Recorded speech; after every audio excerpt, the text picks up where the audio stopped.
সকলোৱে জানে যে যোৱা ২৭ জানুৱাৰীত এই অঞ্চলক লৈ পেলাই এটা নতুন চুক্তি হৈ গৈছে বিটিআৰ চুক্তি বুলি। আৰু সেই চুক্তিটো হোৱাৰ পিছত প্ৰথম পদক্ষেপ হিচাপে চৰকাৰে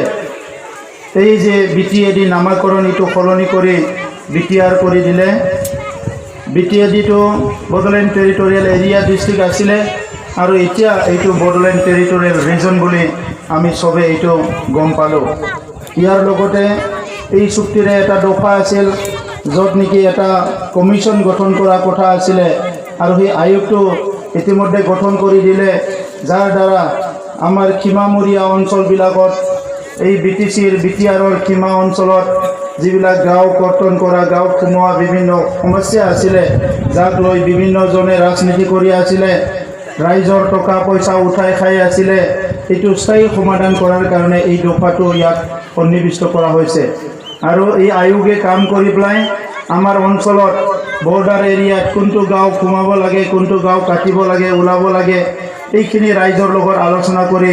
এটা শান্তিৰ বাতাবৰণৰ মাজেৰে এই সমস্যাটো স্থায়ী সমাধান কৰাৰ কাৰণে আয়োগে কাম কৰিব। এই আয়োগখনত অসম চৰকাৰৰ পৰা আছে, বিটিআৰ চৰকাৰৰ পৰা আছে আৰু ইয়াৰ লগতে নিখিল বড়ো ছাত্ৰ সন্থাৰ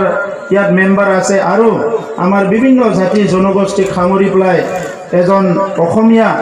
এজন বুদ্ধিজীৱী সমাজসেৱক আমাৰ সকলোৰ পৰিচিত ওদালগুৰি জিলাৰে ডালিম বায়ন ডাঙৰীয়াক ইয়াত এজন মেম্বাৰ হিচাপে লোৱা হৈছে। গতিকে এই কমিটিখনে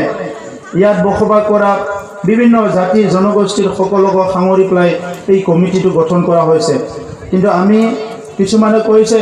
এই কমিটিত কাৰোবাক সুযোগ দিয়া হৈছে, সুযোগ দিয়া হোৱা নাই। কিন্তু আজি আমাৰ যিখিনি ইয়াত ব্যক্তি আছে সকলো যদি ইয়াত মেম্বাৰ হ'বলৈ বিচাৰে, ইয়াত মেম্বাৰে হ'ব আৰু একো ডিচিশ্যন ল'ব নোৱাৰিব। তো সেইকাৰণে আমি বিচাৰিছোঁ যি হয় ভালৰ কাৰণে হ'ব লাগে, ৰাইজৰ কাৰণে হ'ব লাগে। আৰু ইয়াৰ কাৰণে সেই আয়োগটো গঠন কৰাৰ পিছত আৰু আয়োগে এতিয়া লাহে লাহে কাম কৰাৰ পিছত আমাৰ অঞ্চলৰ যিবিলাক সমস্যা এইটো স্থায়ী সমাধান হৈ যাব। ইতিমধ্যে বিভিন্নজনে বিভিন্ন কথা কৈছে। মই এতিয়াহে খৈৰাবাৰীৰ পৰা আহিছোঁ আৰু তাত আমাৰ দলৰ কিছুমান কৰ্মকৰ্তাই ৰিপৰ্ট কৰিছে ভূঞাঘাট অঞ্চলত, কালাইগাঁও অঞ্চলত কিছুমান অবড়ো লিডাৰ, কিছুমান GSP লিডাৰ, কিছুমান সংগঠনৰ মানুহবিলাকে তাত গৈ পেলাই মানুহবিলাকৰ পৰা পইচা তুলি আছে। গাঁও গঠন কৰিব লাগে, কেছ দিব লাগে বুলি পেলাই ইহঁতে পইচা উঠাই আছে। মই ৰাইজক সজাগ কৰিছোঁ,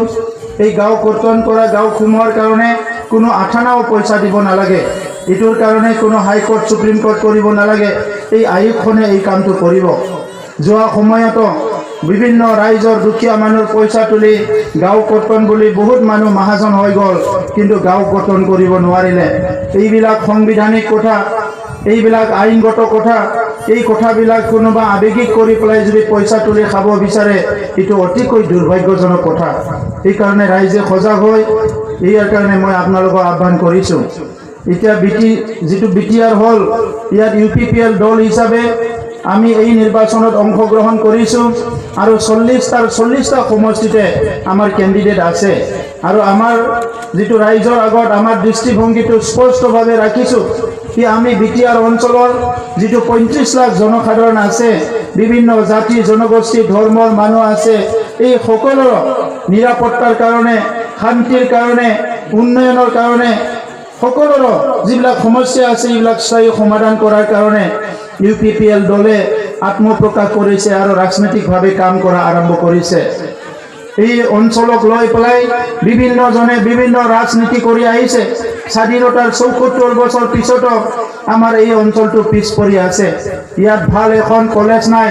ইয়াত ভাল এখন ইউনিভাৰ্চিটি নাই। এই অঞ্চলত আজি ৰাস্তা ঘাটৰ সমস্যা, নিবনুৱা সমস্যা, ছাত্ৰ ছাত্ৰীৰ সমস্যা আছে, খেতিয়কসকলৰ সমস্যা আছে, বিভিন্ন সমস্যা জৰ্জৰিত এই অঞ্চলক লৈ পেলাই বিভিন্নজনে বিভিন্ন ৰাজনীতি খেলি আহিছে। আৰু সেইকাৰণে আমাৰ অঞ্চলৰ বিভিন্ন ৰাইজে আজিকালি ৰাজনীতিৰ কথা ক'লে খং উঠে। আমি কিমান ভোট দিম, কিমানজনক ভোট দি আমি MLA বনাম, কিমানজনক ভোট দি আমি MP বনাম, কিমানজনক ভোট দি আমি EM বনাম, MCLA বনাম। ভোট দিয়াৰ পিছত আমাক ৰাইজক পাহৰি যায়। এই কথাটো ৰাইজে আজি গাঁৱে ভূঞে চব ক'বলৈ বিচাৰিছে। আৰু ইয়াৰ যুক্তিও আছে যুক্তি এই কারণে আছে কি স্বাধীন ভারতত আমার দুখীয়া রাইজ আমার এই অঞ্চলের দরিদ্র রাইজ বা বিভিন্ন শ্রেণীর রাইজে সদায় মানে ভাতৰ দুৰ্নীতিৰ কাৰণে কোনোবা MLA MPৰ ওচৰত যোৱা নাই কিন্তু চৰকাৰীভাৱে যিবিলাক আঁচনি আছে সেই আঁচনিবিলাক সফল ৰূপায়ণ হোৱাটো আমাৰ ৰাইজে বিচাৰি আছিলে আৰু সেইটো আজি সফল ৰূপায়ণ নোহোৱাৰ কাৰণে আমাৰ ৰাইজে দুখ পাইছে ৰাইজে মানে আজি কি হৈছে ৰাইজৰ মাজত অশান্তি হৈছে আৰু সেই কাৰণে ৰাইজে খং উঠি দুখ পাই পেলাই কৈছে আমি কিমান ভোট দিম ভোট দি পেলাই আকৌ আমাৰ একো নহয় কিন্তু শ্ৰদ্ধা ৰাইজ আমি ভাৰতৰ নাগৰিক হিচাপে আমাৰ এটা অধিকাৰ আছে এই অধিকাৰটো লৈ পেলাই আজি আমি ভাৰতখন জীয়াই ৰাখিছোঁ আমি অসমখন জীয়াই ৰাখিছোঁ আমাৰ BTR এই BTC আছিলে এতিয়া BTRটো আমি জীয়াই ৰাখিম এইটোৱে হৈছে আমাৰ গণতান্ত্ৰিক অধিকাৰ এই গণতান্ত্ৰিক অধিকাৰৰ দ্বাৰা 5 বছৰৰ মূৰে মূৰে আমি এজন MLA বাছনি কৰিবলৈ ভোট দিবলৈ পাওঁ 5 বছৰৰ মূৰে মূৰে আমি এজন MP বাছনি কৰিবলৈ ভোট দিবলৈ পাওঁ আৰু 5 বছৰৰ মূৰে মূৰে আমি এজন MCLA বাছিবলৈ ভোট দিবলৈ পাওঁ আৰু যেতিয়া VCDC ইলেকশ্যন হ'ব তেতিয়া VCDCটো আপোনালোকে ভোট দিবলৈ পাব আৰু সেই ভোট দিয়াৰ বিনিময়ত আপুনি যদি সঠিকভাৱে চিন্তা কৰি এজন ভাল ব্যক্তিক ভোট দিব পাৰে ভাল দল এটা বাছনি কৰিব পাৰে তেনেহলে আপুনি সঠিক যিটো শাসন এইটো পাবলৈ সক্ষম হ'ব ভাল শাসনটো পাবলৈ সক্ষম হ'ব সুশাসনটো পাবলৈ সক্ষম হ'ব যদি আপুনি আবেগিক হয় আপুনি যদি কিবা এটা ইস্যু লৈ পেলাই আবেগিক হৈ পেলাই যদি আপোনাৰ ভোট দান কৰে ধৰ্মৰ লাইনতে হওক জাতিৰ লাইনতে হওক বা কিবা লাইনতে হওক তেতিয়া আপোনাৰ গণতন্ত্ৰটো সুস্থ কৰিব ৰাখাত আপোনাৰ মানে কেতিয়াও সফল নহব তো সেই কাৰণে আজি ভাৰতবৰ্ষৰ চাৰিসীমাত যি মানুহে জন্ম পাইছে 18 বছৰৰ পৰা যেতিয়ালৈকে জীৱন থাকে সেই ব্যক্তিয়ে ভোট দিবলৈ পায় আৰু নিজৰ নাগৰিকৰ অধিকাৰটো ই সাব্যস্ত কৰিবলৈ পায় এই কাৰণে ইয়াৰ ওপৰত আমাৰ যাতে কোনো ঋণাত্মক দৃষ্টিভংগী নাহে কোনো নেগেটিভ চিন্তা যাতে নাহে এটো আপোনালোকে চাব লাগিব মানুহে ভুল কৰিছে কোনবা ব্যক্তিয়ে ভুল কৰিছে কোনবা MLA MP ৰাইজক ফিৰি চোৱা নাই ৰাইজৰ সমস্যা দুখ দুৰ্যোগ বিলাকত থিয় হোৱা নাই মাত মাতা নাই ইয়াৰ কাৰণে গণতন্ত্ৰ কেতিয়াও দায় নহয় আমাৰ গণতন্ত্ৰ যিমান শক্তিশালী হ'ব ইমানে আমি আগুৱাই যাব পাৰিম এই কাৰণে গণতন্ত্ৰটো শক্তিশালী কৰাৰ কাৰণে আমি সবে আগবাঢ়ি আহিব লাগিব যোৱা সময় আছিলে আমাৰ অঞ্চলত ভয় ভীতি কৰি পেলাই কোনোবা ভোট আদায় কৰিছিলে টকা পইচা দি মানে মানুহক কিনা বেচা কৰিবলৈ চেষ্টা কৰিছিলে কিন্তু লাহে লাহে আমাৰ অঞ্চলত এতিয়া মানে মানুহৰ চিন্তাধাৰাৰ সলনি হৈছে এটা সময়ত উগ্ৰপন্থী সমস্যা বুলি মানুহে ভয় কৰিছিলে বন্দুক বাৰুক আছে বুলি ভয় কৰিছিলে আজি আপোনালোকে যেটো দেখিছে এই অঞ্চলত স্থায়ী শান্তি আহিল যোৱা 27 জানুৱাৰী শক্তিৰ পিছত NDBৰ 4টা গোট সরকারের লগত আলোচনা করে অস্ত্র শস্ত্র জমা দি তেখেতসকল আজি মূল খুঁটিলৈ আহি গল তেখেতসকল মূল খুঁটি অহাৰ লগে লগে অফিচিয়েলি আৰু বড়ো জনগোষ্ঠীৰ মাজত কোনো অস্ত্ৰধাৰী সংগঠন নাই ইয়াত কোনোবা যদি কোনোবা হিংসা কৰিব বিচাৰে এটো ব্যক্তিগত হ'ব কোনোবা দলৰ চিন্তা হ'ব কিন্তু ইয়াত অস্ত্ৰধাৰী কোনো তেনেকুৱা এতিয়া অফিচিয়েলি সংগ্ৰামী কোনো নাই এই অঞ্চলৰ আমাৰ বিভিন্ন আদিবাসী ভাইসকলৰ দাদাসকলৰ কিছুমান অস্ত্ৰ সংগ্ৰামীসকল আছে যিসকলে যোৱা 2012 চনতে সিজফায়াৰ কৰি অস্ত্ৰ শস্ত্ৰ জমা দি এতিয়া নিজৰ অঞ্চলত আছে এই সকলৰ সমস্যাও স্থায়ী সমাধান হ'ব লাগে বুলি আমি চৰকাৰক হেঁচা প্ৰয়োগ কৰিছো আমাৰ প্ৰত্যেকজন ব্যক্তিৰে আমি প্ৰথমতে বিচাৰো নিৰাপত্তা আমাৰ ঘৰখন নিৰাপদ হ'ব লাগিব আমাৰ গাঁও আমাৰ অঞ্চল নিৰাপদ হ'ব লাগিব ইয়াত আমি মূৰ দাঙি আমাৰ নিজৰ যেটো মানে ভয় শংকা ইটো নাইকিয়া কৰি আমাৰ জীৱন যাপন কৰিব পাৰিব লাগিব আৰু হিতুকে যোৱা 30 বছৰত ইফালে আৰ্মি পুলিচ ইফালে অস্ত্ৰধাৰী আমাৰ মানুহবিলাক বহুত এটা অশান্তিৰ এটা পৰিবেশত আহিব লগা হ'ল বহুত ডেকা ল'ৰা গুলিয়াই মাৰিলে বহুত মানুহ জেলত যাব লগা হ'ল কিছুমান দোষ কৰি পেলাই জেলত গ'ল কিছুমান নিৰ্দোষী মানুহ জেলত যাব লগা হ'ল জীৱন দিব লগা হ'ল আৰু আজি এই গোটেই সমস্যা আমাৰ অঞ্চলত সমাধান হ'ল বুলি আমি ক'ব পাৰো এই কাৰণে ৰাইজ আমাৰ শান্তি আহি গ'ল আমাৰ নিৰাপত্তা আহি গ'ল এতিয়া হৈছে কি বিভিন্ন জাতি জনগোষ্ঠীৰ মাজত আমাৰ ভেদাভেদ কিছুমানে সৃষ্টি কৰিলে ওদালগুৰি জিলাত ইয়াৰ প্ৰভাৱটো বেছি নাই নাই কিন্তু ইফালে বাক্সা ইফালে চিৰাং কোকৰাঝাৰত বড় সৃষ্টি কৰি আমাৰ মাজত বিভেদ সৃষ্টি কৰি কোনোবাই ৰাজনীতি লাভ আদায় কৰিলে এই যে বিভেদগামী শক্তি এইবিলাক আমি আশ্ৰয় দিব নালাগে আজি সমস্যা আছে ৰাস্তাৰ এইটো বড়োৰো আছে অসমীয়াৰো আছে স্কুলৰ সমস্যা আছে বড়োৰো আছে অসমীয়াৰো আছে আদিবাসীৰো আছে আজি উন্নয়ন হোৱা নাই বড়োৰো হোৱা নাই আদিবাসীৰো হোৱা নাই কোনোবা ৰাভা কৰণীয়াৰো হোৱা নাই এই উন্নয়নবিলাক হ'ব লাগিব গতিকে এই কথাবিলাক আমাৰ লিডাৰবিলাক সঠিক সময়ত যদি চিন্তা কৰিলেহেঁতেন আজি আমাৰ অঞ্চল বহুত আগুৱাই গ'লহেঁতেন সেইকাৰণে যোৱা 17 বছৰত বিপিএফে যিহেতু বিভিন্ন জাতি জনগোষ্ঠীক ঠগ প্ৰবঞ্চনা কৰিলে বিভিন্ন জনগোষ্ঠীৰ এজন দুজন মানুহক তেখেতসকলে টকা পইচা দি মাহাজন কৰিলে কিন্তু ৰাইজক নাচালে ইয়াৰ কাৰণে আজি আমি এই কথাবিলাক চিন্তা চৰ্চা কৰি নতুন এটা নীতিৰে আগবাঢ়ি যাব বিচাৰিছোঁ আৰু সেই নীতিয়ে হ'ল সমমৰ্যাদা সম অধিকাৰ আমাৰ এই অঞ্চলত যদি বড়োসকল খাবলৈ পাইছে আদিবাসীও ভালকৈ খাবলৈ পাব লাগিব বড়োসকলে যদি ঘৰ পাইছে আদিবাসী মাইনৰিটি বেংগলী বিভিন্ন জনগোষ্ঠীও এটা ভাল ঘৰ পাব লাগিব যিখিনি চৰকাৰী সা সুবিধা এইটো সমানে পাব লাগিব যিটো এটা দুটা চাকৰি ওলাইছে সকলো জনগোষ্ঠীয়ে পাব লাগিব কিন্তু এইখিনি কামে বিপিএফে যোৱা 17 বছৰত নকৰাৰ ফলত আজি সকলো জাতি জনগোষ্ঠীৰ ক্ষোভ হৈছে খং উঠিছে আৰু সেই খং ক্ষোভবিলাক কোনোবাই এক্সপ্লইট কৰি পেলাই এইটো জাতিগত এটা মানে বিভেদলৈ পৰিৱৰ্তন কৰিব বিচাৰিছে সেইকাৰণে ৰাইজ আমাৰ এই অঞ্চলটো এটা সুন্দৰ অঞ্চল এই অঞ্চলত বিভিন্ন সময়ৰ পৰা যুগে যুগে বড়ো ৰাভা বিভিন্ন জনগোষ্ঠী কৰণীয়া একেলগে বসবাস কৰি আহিছে আৰু সেইটোকে আজি এটা সুন্দৰ বিটিআৰ গঢ়াৰ কাৰণে আপোনালোকে আৰু অলপ খন্তেক সময়ৰ কাৰণে কষ্ট কৰি আমি সবে মিলি দাদা ভাই আমি এই যে 25 লাখ মানুহৰ পৰিয়ালটো এটা সুন্দৰ পৰিয়াল গঢ়াৰ কাৰণে সবে আগবাঢ়ি আহিব লাগিব আৰু ইয়াৰ কাৰণে সবচে প্ৰয়োজনটো হৈছে এই বিটিআৰত যিটো শাসন আছে এতিয়া দুৰ্নীতি ভ্ৰষ্টাচাৰৰ শাসন এই শাসনটো উফৰাই পেলাই নতুন এটা শাসন আনিব লাগিব য'ত আমাৰ ভাতৃত্ববোধটো জীয়াই থাকে এটা জনগোষ্ঠী আনটো জনগোষ্ঠীক মৰম স্নেহেৰে জীয়াই থাকিব পাৰে আৰু আমাৰ সমাজখন ঠিক কৰাৰ কাৰণে আমাৰ বাথু মন্দিৰ ব্ৰহ্ম মন্দিৰ কোনবা মানে আজি কালী মন্দিৰ কৃষ্ণ মন্দিৰ যিয়ে নহওক কিয় এই গোসাঁই ঘৰবিলাক আমাৰ ভালকে ইয়াতে সৃষ্টি কৰি যি লাগে এইবিলাক স্থাপন কৰি এটা সুন্দৰ সমাজ গঢ়ি তুলিব লাগিব আমাৰ ভাৰতৰে এটা সময়ৰ ৰাষ্ট্ৰপতি সাইন্টিষ্ট এপিজে আব্দুল কালামে কৈছিলে তেখেতে এটা পুৰা বুলি এটা প্ৰজেক্ট আনিছিলে অটল বিহাৰী বাজপেয়ী মানে ডাঙৰীয়াৰ সময়ত আৰু সেই পুৰা প্ৰজেক্টটো কি আছিল তাক কোৱা হৈছিলে provision of urban amenities in rural area ইংলিছত কৈছিলে মানে টাউন চহৰত যিখিনি সুবিধা পায় এইটো গাঁৱতো দিব লাগে আজি গাঁৱটো সবচে সুন্দৰ এই কাৰণে নেতাবিলাক কৈছে সাহিত্যিকবিলাক কৈছে ভাৰতৰ বুদ্ধিজীৱীবিলাক কৈছে কি ভাৰতৰ যিটো জীৱন এইটো গাঁৱতে আছে অসমৰ জীৱন এইটো গাঁৱতে আছে আমাৰ বিটিআৰৰ জীৱন এইটো গাঁৱতে আছে জীৱন মানে মানুহৰ জীৱনক মাত্ৰ কোৱা নাই এটা অঞ্চল হিচাপে যিটো এই অঞ্চলৰ সংস্কৃতি এই অঞ্চলৰ নীতি ৰীতি এইবিলাক এটা অঞ্চল এই অঞ্চলৰ এইটো গাঁৱতে আছে আজি আমাৰ গাঁৱৰ মানুহ দখনা পিন্ধিছে খেৰাই নাচিছে খাম চিপুং জঠা লৈছে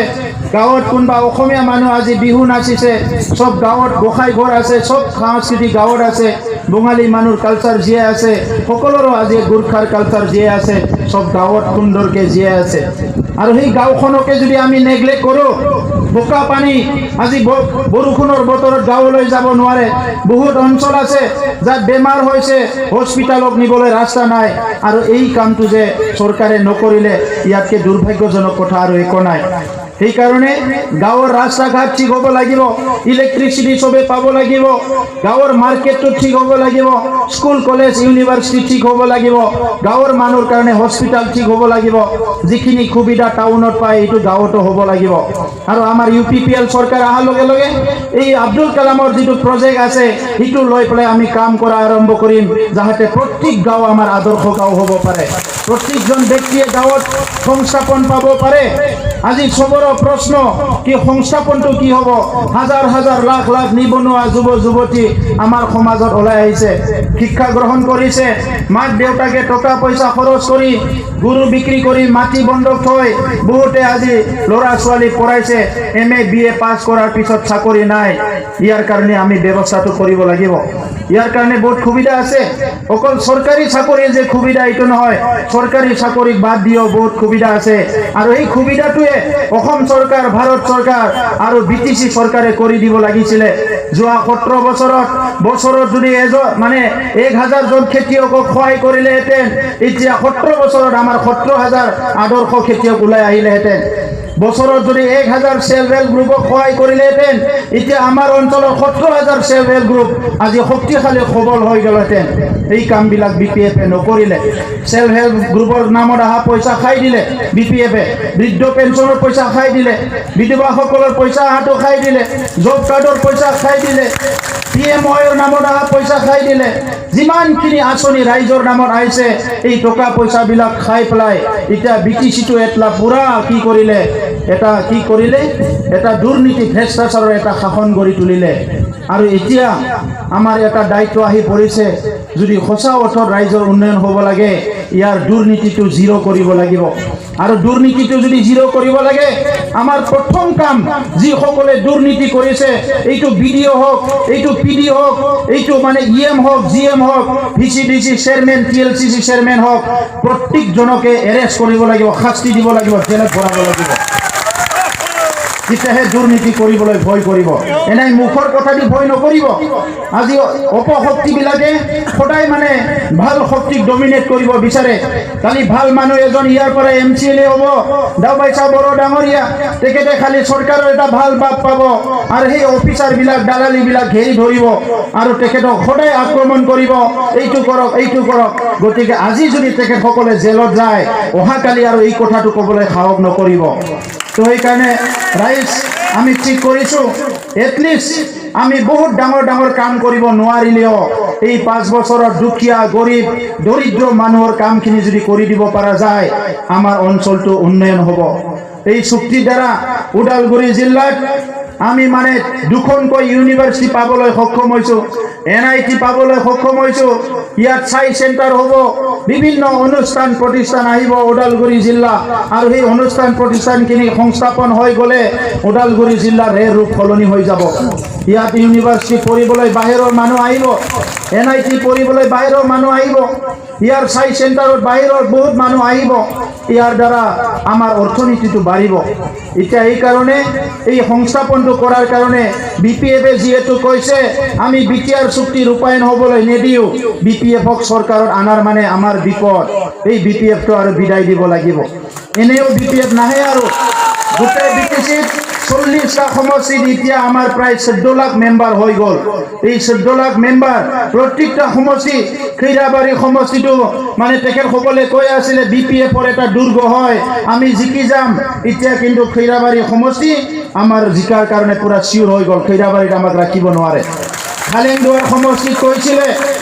BTCৰ ভিতৰতে সবচে ডেঞ্জাৰ মানুহ এটা বগা টাইগাৰ থাকে খালেংদুৱাৰত এইটো হাৰাব নোৱাৰে এতিয়া দেখিলো খালেংদুৱাৰত বগা টাইগাৰে লুকাই ফুৰিব লগা হৈছে আৰু খালেংদুৱাৰৰ বগা টাইগাৰক কেনেকৈ কণ্ট্ৰোল কৰিব লাগে ইয়াৰ চাবি আমাৰ তাত আছে যদি চাবিটো ঘূৰাই দিব লাগে বগা টাইগাৰ নিজৰ সমষ্টি এৰি পলাব লগা হ'ব সেইকাৰণে ৰাইজ আজি তেখেতসকলে 17 বছৰত যিখিনি দুৰ্নীতি কৰিলে আমাৰ নিজৰ দাদা ভাইৰ লগত ইমান সংগ্ৰাম কৰি সবে আশা কৰিছিলে যে এটলিষ্ট এইখিনি মানুহে কৰাপশ্যন নকৰিব এইখিনি মানুহে ৰাইজৰ কাম কৰিব আজি ৰাইজৰ মানে লাখ লাখ কোটি কোটি টকা আত্মসাৎ কৰি সাগৰলৈ গা ধুব যায় তেখেতসকলে ৰাইজৰ কাৰণে কিন্তু পইচা দিবলৈ ৰাস্তা বনাবলৈ পইচা নাই তো সেইকাৰণে ৰাইজ এই সময়ত আমি সবে পৰিৱৰ্তন বিচাৰিছোঁ সকলো জাতি জনগোষ্ঠীয়ে যাতে মূৰ দাঙি পেলাই নিজৰ আত্মা সন্মান লৈ জীয়াই থাকিব পাৰে এই কাৰণে আমি চৰকাৰ অহাৰ লগে লগে ইয়াত ৰাভাসকলৰ কাৰণে এটা উন্নয়ন পৰিষদ উন্নয়ন বোৰ্ড শৰণীয়াৰ কাৰণে উন্নয়ন বোৰ্ড বঙালীসকলৰ কাৰণে গোৰ্খাৰ কাৰণে আদিবাসীৰ কাৰণে সকলো যিমান জনগোষ্ঠী আছে অসমীয়া বড়ো উন্নয়নৰ কাৰণে বিভিন্ন আঁচনিবিলাক আমি তৈয়াৰ কৰিছোঁ আৰু যুৱকসকলৰ কাৰণে যিমানখিনি নিবনুৱা আছে প্ৰত্যেকটো সমষ্টিত এটা এটা স্কিল ডেভেলপমেণ্ট চেণ্টাৰ আৰু 100খন আৰু বিদ্যালয় আমি স্থাপন কৰিম, য'ত নেকি আমাৰ ড্ৰপ আউট হোৱা স্কুল কলেজ এৰা ল'ৰা ছোৱালীবিলাক কিবা এটা শিকিব পাৰিব আৰু নিজকে সংস্থাপন দিব পাৰিব। এইখিনি কাম কৰিবলৈ আমি চেষ্টা কৰিছোঁ।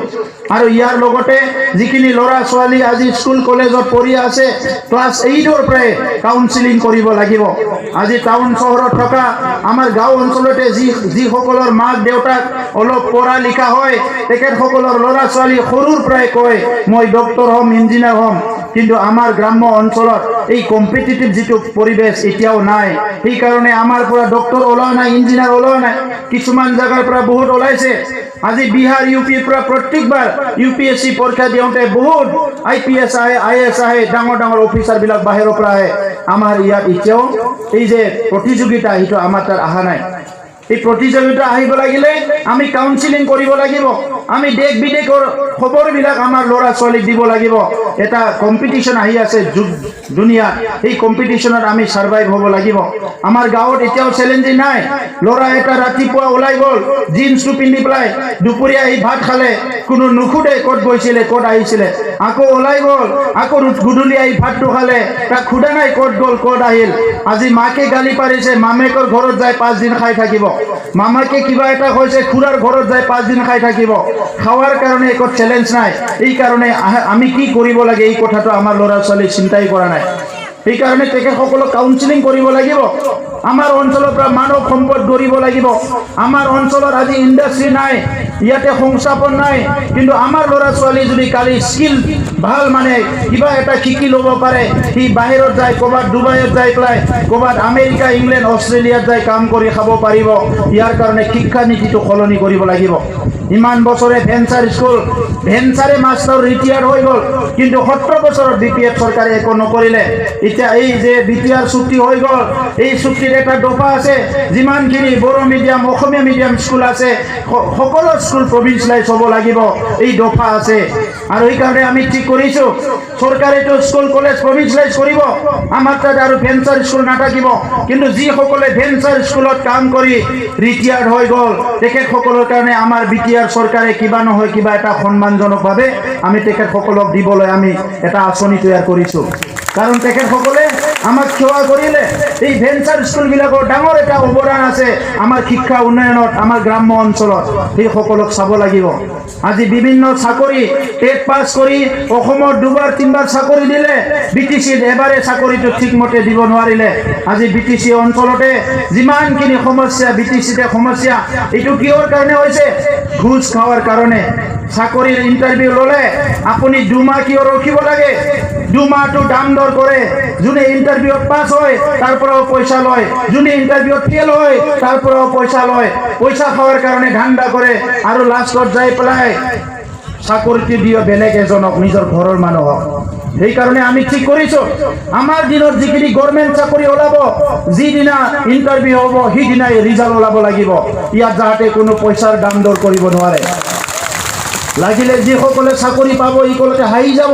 যিসকলে চাকৰি নাপায় সি কান্দি যাব, কিন্তু ইয়াৰ বিনিময়ত কোনো টকা পইচা দিব নালাগিব। এই চিষ্টেমবিলাক সলনি কৰিব লাগিব। এই কৰাপশ্যনটো জিৰ' কৰাৰ কাৰণে গভৰ্নেন্সটো আৰম্ভ কৰিব লাগিব। আপুনি ফাইল লৈ লৈ অফিচত গ'লে পইচা খাবলৈ চান্স পায়। আপোনাৰ ফাইলটো যদি লৈ যাব লাগে পইচা দিয়ক। কেৰাণীয়ে খাব, পিয়নে খাব, চকীদাৰে খাব, অফিচাৰে খাব, পইচা খাই শেষ কৰি দিয়ে। যেনেকৈ আইঅ'ৰ ঘৰটো ID নাম্বাৰ দিয়াৰ কাৰণে পইচা লাগে, নামটো ভৰাৰ কাৰণে পইচা লাগে, ঘৰ অহাৰ পিছত আৰু পইচা লাগে, BDOকো লাগে, মেম্বাৰকো লাগে, লাষ্টত গৈ পেলাই ঘৰে নহয়। এইকাৰণে আমি ঠিক কৰিছোঁ এইবাৰ যিটো ঘৰ হ'ব 3-4 লাখ ঘৰ একবাৰতে চেংচন কৰাৰ কাৰণে আমি মানে ভাৰত চৰকাৰত যাব বিচাৰিছোঁ। আমাৰ লিষ্ট বনাই আছোঁ। এই লিষ্টটো হোৱাৰ লগে লগে ভাৰত চৰকাৰৰ তাত গৈ পেলাই আমি ঘৰটো চেংচন কৰাৰ কাৰণে দাবী জনাম আৰু চেংচন কৰি লৈ আহিম। আৰু চেংচন কৰাৰ লগতে আমি ঠিক কৰিছোঁ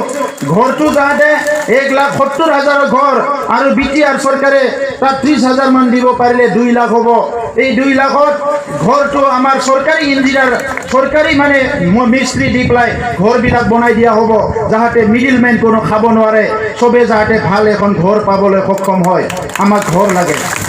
আজি কৰিম বুলি ক'লে চব কৰিব পাৰে। আপুনি ব্লক অফিচত যাই এটা মেমৰেণ্ডাম দিব, এপ্লিকেশ্যন দিব, তাত এটা নাম্বাৰ বহাই দিব লাগিব। আজি আপোনালোকৰ যেনেকৈ মোবাইলত মানে মেছেজ আহিলে এই মেছেজটো যদি আপুনি নাচায় তাত ৰঙা নীলা কিবা এটা হৈ থাকে, ঠিক তেনেধৰণৰ 24 ঘণ্টা যদি আপোনাৰ ফাইলটো পেলাই থৈ দিয়ে, এই ফাইলৰ নামত কম্পিউটাৰত ৰঙা নীলা জ্বলি থাকিব আৰু লগে লগে হেড অফিচৰ পৰা ফোন আহিব, 24 ঘণ্টা আপুনি ফাইলটো কিয় পেলাই থৈ দিছে। যদি কামটো নহয় ৰিটাৰ্ণ দিয়ক, আৰু কামটো কৰিব লাগে যদি কৰি দিয়ক, আৰু সিটো যদি নকৰে তাৰ ওপৰত একশ্যন লোৱা হ'ব। ইয়াত কোনো ঘুষ খাৱাৰ চিষ্টেমটো ৰখা নহ'ব। তো এইকাৰণে ৰাইজ বহুত কথা পাতিব লগা আছে। আমাৰ মহিলাসকল যথেষ্ট শক্তিশালী, ঘৰৰ 70-80% কাম মহিলাসকলে কৰি আছে, কিন্তু অৰ্থনীতিভাৱে মহিলাসকলে স্বাধীন পোৱা নাই। এই মহিলাসকলক অৰ্থনীতিভাৱে স্বাধীনতা দিয়াৰ কাৰণে আমাৰ চৰকাৰ অহাৰ লগে লগে আমাৰ যিসকল মহিলা নেতা আছে, আজি মাৰিয়াম বাইদেউ আহিছে, বহুত বছৰ তেখেতে মহিলাসকলৰ লগত কাম কৰিলে, বাগানত কাম কৰিলে, যথেষ্ট এক্সপিৰিয়েঞ্চ মহিলাসকল আমাৰ দলত আছে। এতিয়া আমি আলোচনা বিলোচনা কৰি সেল্ফ হেল্প গ্ৰুপবিলাকক কেনেকৈ ট্ৰেইনিং দিয়া যায়, কেনেকৈ স্বাৱলম্বী হ'ব পাৰে, এই কামখিনি আমি কৰিম। তো মই বেছি দীঘলীয়া ক'ব বিচৰা নাই। আমাৰ বহুত অতিথি আছে, মোৰ আৰু বেলেগ মিটিঙো আছে, ইম্পৰ্টেণ্ট মিটিং। তো সেইকাৰণে মই যাব বিচাৰিছোঁ। মই এইখিনিকে আপিল কৰিব বিচাৰিছোঁ যে 17 বছৰত যিটো দুৰ্নীতি, অপশাসন, ৰাইজৰ আকাংক্ষাত যিটো চেঁচা পানী ঢালি দিলে, এই BPF-ক যাতে কোনো পাৱাৰত আৰু ৰিটাৰ্ণ নানে, আমি চবে একগোট হৈ পেলাই এইবাৰ এটা ভাল পৰিৱৰ্তনৰ কাৰণে কাম কৰিব লাগে। 17 বছৰ BPF-ক চালে, 5 বছৰ আপোনালোকে UPPL-ক চাওক, আৰু আপোনালোকে চৰকাৰ অনা দায়িত্ব আপোনালোকৰ, কাম কৰা দায়িত্ব UPPL-ৰ। সেইখিনি কথাই মই আপোনালোকক ক'লোঁ।